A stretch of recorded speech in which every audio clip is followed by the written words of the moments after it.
Saya masuk ke Bawa Daku ke Sion ini salah satu lagu favorit saya, Padre. Lagu ini ketika saya novisiat SVD di Kuwu, Manggarai, ini salah satu lagu yang sering kami nyanyikan dalam termasuk dalam ketika kami diundang untuk membawakan paduan suara atau kor di pernikahan misalnya. Itu salah satu lagu penutup yang kami pakai, Bawa Daku ke Sion. Kita ingin masuk sisi lain dari Padre Marco yang ternyata menjadi komposer, penulis sejumlah lagu termasuk lagu fenomenal Bawa Daku ke Sion. Bisa diceritakan, Padre, soal bakat bidang lain, bidang musik tadi, Padre? Terima kasih Pak Nando karena menyentuh sesuatu yang juga merupakan cukup penting di dalam perjalanan hidup saya, yakni sisi musik dari diri saya. Saya sebenarnya dilahirkan dari sebuah keluarga yang sudah mencintai musik sebenarnya. Bapak saya itu dulu dari kampung ya, tapi beliau itu pemusik di kampung yang mengenal ibu saya melalui penampilan musik grupnya. Iya, jadi dulu katanya ketika ada pernikahan di wilayah-wilayah tetangga, bahkan sampai di pulau-pulau seberang, bapak saya itu berani langgar laut hanya untuk membawa grupnya dan bermain musik dan menciptakan suasana gembira pada saat-saat pernikahan khususnya. Dan ayah saya itu ternyata rajin juga ke Pulau Solor. Oleh karena itu, di sana beliau mengenal seorang gadis yang kemudian dipinangnya dan dibawa ke Flores dan kemudian menjadi istrinya, ibu saya. Ibu saya itu juga pintar menyanyi, tapi tidak tahu baca not karena beliau dulu tidak bersekolah. Waktu itu kesempatan bersekolah sangat-sangat kecil. Tetapi beliau itu punya punya kemampuan intuitif yang sangat-sangat tinggi dan mempunyai intelektualitas perasaan yang sangat kuat sehingga bisa mengekspresikan rasa seninya itu luar biasa.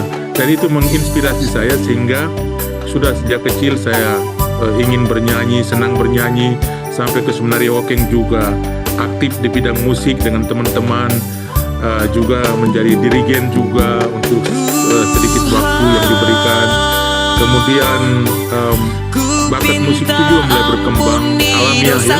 Kita tidak mendapat kesempatan yang luar biasa untuk bisa bersekolah seperti saya lihat anak-anak di Eropa dari kecil sudah punya kesempatan untuk bisa belajar, tapi kita karena terbatas, tapi kita berkembang dengan apa adanya. Dan di Ledlerojo juga di novisiat di Neno di Ledlerojo kita aktif bermusik. Kebetulan angkatan saya waktu itu angkatan yang punya kapasitas musik yang juga bagus. Ada teman-teman frater waktu itu yang bisa bermain musik dengan baik. Ada yang bisa mengarang lagu juga, menjadi dirijen juga. Dan saya mengalami Ledlerojo waktu itu sebagai sebuah istana musik yang bagus, yang sangat mendukung.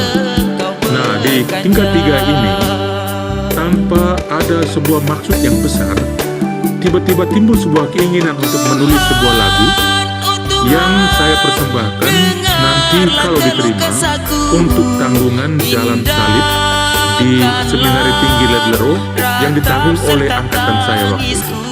Jadi saya hanya berpikir secara antisipatif, siapa tahu nanti lagu ini bisa menyentuh hati atau naluri banyak orang. Nah, saya kemudian berpikir, saya mengambil waktu mungkin seminggu waktu itu untuk merenung, menemukan tema apa dan apa maksud lagu itu sebenarnya. Kemudian saya dengan trik-trik dan juga dengan pendekatan musik yang ada, kemudian saya tuangkan semuanya itu dalam sebuah lagu yang saya inginkan supaya bisa dinyanyikan dengan mudah, yang punya dinamika yang kuat dan bisa bertahan lama. Kemudian lahirlah lagu itu. Saya mengambil judul Bawalah Daku ke Sion. Jadi waktu itu sesuai dengan seperti yang tadi saya katakan, sebagai orang muda di tingkat 3 waktu baru selesai filsafat, kemudian ada keinginan untuk bisa merasakan sesuatu yang lebih dari yang biasanya. Seiring dengan pertanyaan, kemana Anda akan pergi. Karena semuanya ini bukan merupakan keputusan diri Anda sendiri. Tentu sebagian merupakan keputusan diri Anda sendiri, tetapi di dalam konteks panggilan itu ada orang lain yang memutuskan untuk diri Anda. Jadi ada kerinduan untuk menggapai sesuatu yang lebih dari biasanya. Saya memberikan nama Sion. Jadi lahirlah lagu itu. Kemudian saya bicara dengan teman-teman pengurus musik, teman-teman saya yang selalu setia. Lalu kami menyanyikannya, lalu dirasa tertarik ya, menarik dan juga menyentuh. Akhirnya kita membawakannya dan tidak disangka-sangka ternyata lagu itu langsung merebut hati banyak orang di Ledlero waktu itu. Kemudian diambil teksnya lalu dibawa ke tempat mereka masing-masing pada saat liburan, dan mulailah berkembang. Akhirnya saya juga jadi kaget ketika saya buka YouTube, versinya itu banyak sekali ya, dinyanyikan oleh begitu banyak orang dengan interpretasinya masing-masing. Saya rasa senang karena mereka senang dengan lagu saya dan merasa tersentuh, merasa bahwa ada satu kekuatan spiritual yang mereka terima dari lagu itu dan menguatkan mereka, memberikan penghiburan di saat-saat sulit dan menghantar mereka untuk keluar dari banyak situasi kesulitan. Saya senang.